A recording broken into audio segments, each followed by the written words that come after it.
Now we've taken a case that may have taken hours, if not days, to be initiated, perhaps minutes to hours, and get that initiated and try to bring that case as quickly as we can. Huey Hausmack, the executive director of the Alabama Sheriff's Association, has been in law enforcement for nearly 40 years. He says flock cameras have changed the game when it comes to solving crimes. We're able to go in a specific period of time and research to see if there might have been a vehicle in the area where a crime was committed, such as a robbery, a burglary, a murder, or a rape, a kidnapping.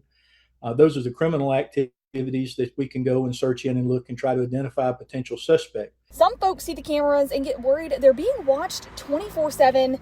Mac tells me that's absolutely not what's happening. There's laws in place, both by the federal government and state government, that govern not only the usage of these cameras, but govern who has access to them, what information can be retained, and we can only retain that information for a specific amount of time, and then we have to destroy it. And local police departments also have policies on how footage is used. Here in Moody, termination is the punishment for violating that policy, and while the department is holding the officer accountable, one man is calling for accountability and transparency of his own, spending $200 on a public records request, asking for information on Moody's specific policy on flock camera data, financial records related to the cameras, how the data is shared, and who it's shared with. He filed his request on June 10th, more than a month before the officer was fired, and he still hasn't gotten his answers.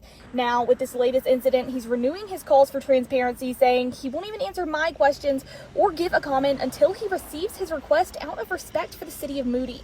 While the termination has brought a lot of negative attention to the cameras, Mac is emphasizing just how beneficial they've been to law enforcement. While there may be a misuse in an isolated case, hundreds, if not thousands of times on a weekly basis, these cameras are helping to solve crimes, identify criminal activity, locate missing persons. So there has been some misuses, but there's been a great deal of successes.